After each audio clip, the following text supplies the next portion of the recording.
A phenomenal human being. That's how the late Supa Mega is being remembered. YFM presenter, Extreme DJ, says AKA was one of the greatest rappers this country has produced.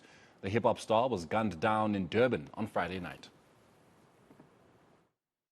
It's one of those moments in our country where we realize that, we are all on borrowed time. And I mean, just doing the show this morning, just from the listeners, the love that, AKA had.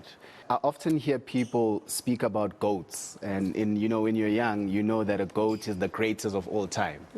In the entertainment industry in South Africa, in Africa and in the world, I mean, this guy is highly regarded as one of the greatest. And, just that's the impact that he has. He's been timeless with the music. He's forever just, reinventing himself. And it's so sad because, I mean, in a couple of days, a couple of weeks, he was due to drop an album very, very soon, like a brand new album.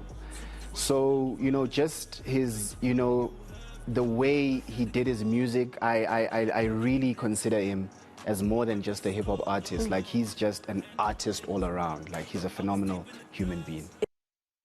Police crime scene investigators are still combing the scene on Florida Road in Durban, where rapper Kiernan, aka Forbes, and a friend were shot dead. South Africans have lost a beloved and popular artist, but the Forbes family has lost a son, a father, and a brother. Our reporter Pula Jones has been outside the family home since the morning and joins us now. Pula, of course, you've been seeing people coming in and going, some of them celebrities, some of them very close friends of Kiernan, some of them family, even though they may not have been blood related, but some of them he would have considered to be family. Tributes have been pouring in. What have you been seeing now in just like the last hour? Well, definitely, like you rightfully say, we've been seeing some of the family members and friends and, of course, close associates or colleagues making their way in here to the home of AKA as well. And, they've paid their last respects. Some have already left as well, such as the likes of Gabelo Mabalani and, of course, Oskido, who made way this morning, but have, of course, departed from the home as well. And, it's just a thing of trying to, gather just a bit of information as to what will be the way forward from here onwards, personally with the family, and maybe just an update from, pertaining the investigations as to what happened. But from the morning, you would have seen that statement that was released by the family as well, who have kindly and respectfully so asked for some space as they mourn AKA's tragic death as well, which of course, like you said, happened in the evening yesterday. But of course, we also understand that members of the SAPS are on top of it. They are investigating this matter, 2 counts of murder as well as an associate who we know or friend of AKA who he was with yesterday in the evening, called Tips, but also known as Debelo as well. But I just wanted you to take a listen to what one of his friends or colleagues had to say when we spoke to him earlier on. This man was a man who loved to make sure he becomes number one, not only just for himself, because he understood that the culture he represents, particularly in South Africa, is not always banked on. The young people who do what he does are not always banked on. So it's sometimes at the expense of himself, his sanity, his humility. He would literally do things that people would go, "What are you doing?" But later on in life, it would open up the doors, and other people will benefit 2, 3 times, 4 times commercially from the losses that he took by what we had called maybe a wrong decision when he was doing it. But he always said that I was doing it so I could be first, and I'm doing it for the culture. And that's something you have to believe, because no matter how arrogant people could say AKA was, AKA knew everything about the history of the game. He knew everything about the guys who led. I mean, the way he always credits sports players, he credited the guys that created the foundation, from squatter camps to the POCs. He's got Ready D on his last song. He was one of the guys who was a superstar, but who always went back and said, this is where it started. And that's why his music was so great. The sampling of the songs he was using, mostly samples that it's music that I grew up listening to. So he always knew how to give back and credit to the source of where things are, so he could also get inspiration and grow from that. And you don't get a lot of young people that actually look back and use the energy of like the past to pave a way today. All right, Bule, we'll leave it there with you for now, of course, as you yourself continue to try and wait for whatever developments that may come out, as also we've seen artists, as Bule was saying, coming in and leaving, some of them being Kabelo Mabalane, as well as renowned, of course, record producer that is DJ Oskido. But we're going to, of course, continue with our coverage of what is happening with the developing story. We're now going back to the KZN. We're now in Phoenix, actually, where Ngobile Madlala has left Florida, Wish on Florida, the scene of the crime, of course, and she is now outside the Phoenix mortuary. I believe, Ngobile, that's where you are now, where you had been following the family, of course, that where they're seeing the body being transported to the mortuary. What is the latest?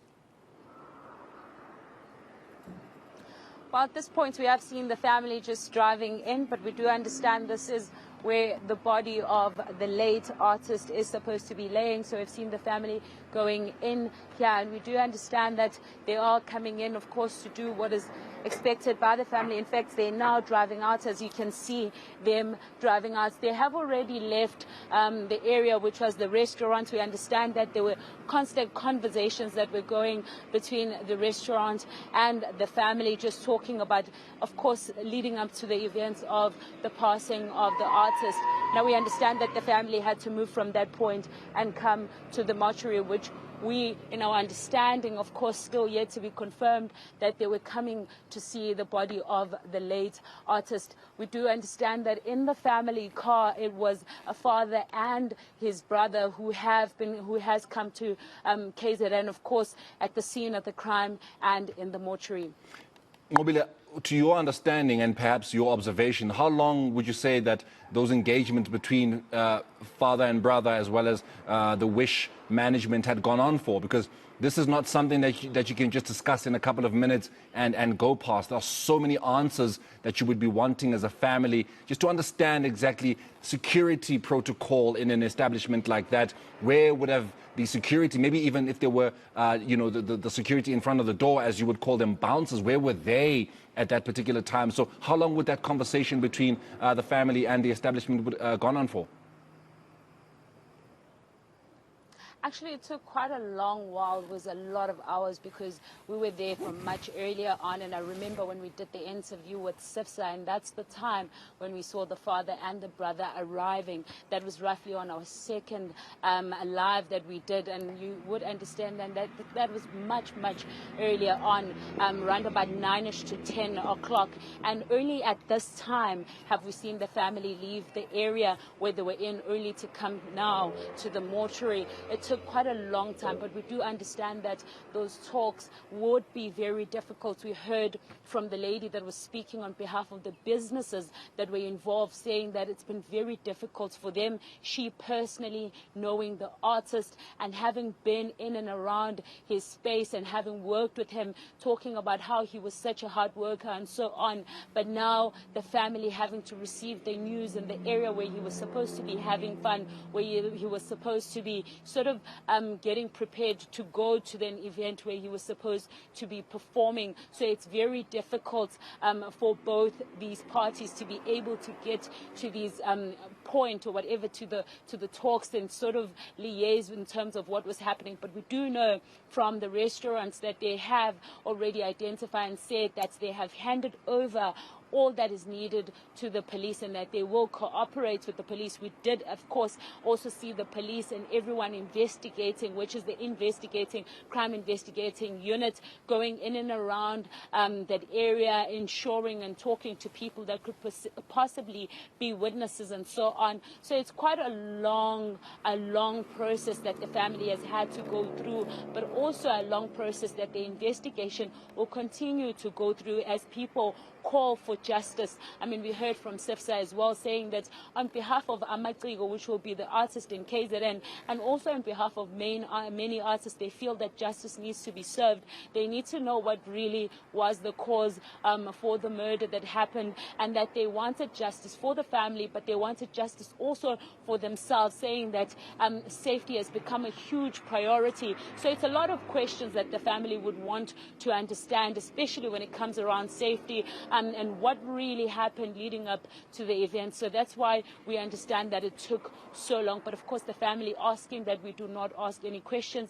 As they were leaving, they left flowers where we understand that that's where the artist had laid in his last moments. And so they left flowers and got into the car and then came to the mortuary. But it's just how much we understand so far.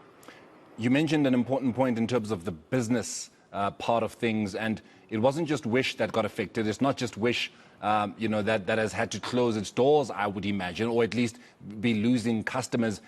This kind of crime, and I'm going to take you back to one New Year's Eve where, Melville was disrupted as well, where there was a drive-by shooting and businesses had to close there because of concerns from patrons of their safety. Such a situation has happened here where, obviously this has but affected 2 people and 1 business. But from your observation again, just on that street, that is Florida, is business moving and going as normally as it did before this incident, or have some stores just chosen to close? Have patrons even been coming to just continue their lives? Well, I think because some of the restaurants that were there had closed earlier before what happened, so a lot of them had come in to open and carry on with business. But what we saw is that mainly the businesses that were close to Wish then decided to close, especially on the left-hand side of the shop. We saw a coffee shop also opting to close, saying that they didn't know what was happening. We also saw the police going into some of those businesses and asking and wanting to speak to some of the managers. So it was a conversation that was ongoing between the police and the management in these businesses. But we did see some of them closing. But again, we saw some of them like Capellos that continued to serve customers and sort of continued, even though the police or the crime units was going through every single restaurant, but they still continued. Another interesting thing is that a lot of people came through to pay their respects. Others coming through because they were curious, really, to take pictures, to take videos, to see what was happening. Others came to ask. So even though there may be some people that have opted not to come into the area, it was very difficult to see if the traffic had gone up or gone down because of a lot of people that were curious to come and understand what was happening. But also we saw a lot of people that were concerned residents in the area started to come out to understand what was really happening. A lot of them just telling us stories, like some of them were saying that they were having dinner just across when this happened, but they weren't willing to speak on camera, and they were just scared that something like this could happen in their area. Some of them talking about the fact that the crime has also increased in the area, and that they were worried, and so they wanted SAPS to do something about it, but not willing again to go on camera. But they were coming with their families, some of the young ones also just curious to understand if really this has happened. You will understand that AKA was a really good rapper, and also he appealed to a lot of young people. So a lot of young people started coming out, asking, recording, wanting to know what really happened to one of their favorite rappers. So we saw quite a lot of traffic coming in because of various reasons. Others even playing the music for the artist, singing along to his music, and just sort of pay tributing to him, to the legacy that he has left behind, who he was in their lives. And you'll remember some of these people have seen him from afar, but others have seen him very close, and that is people like Sifsa, who have worked with him directly, who feel that personally they are affected.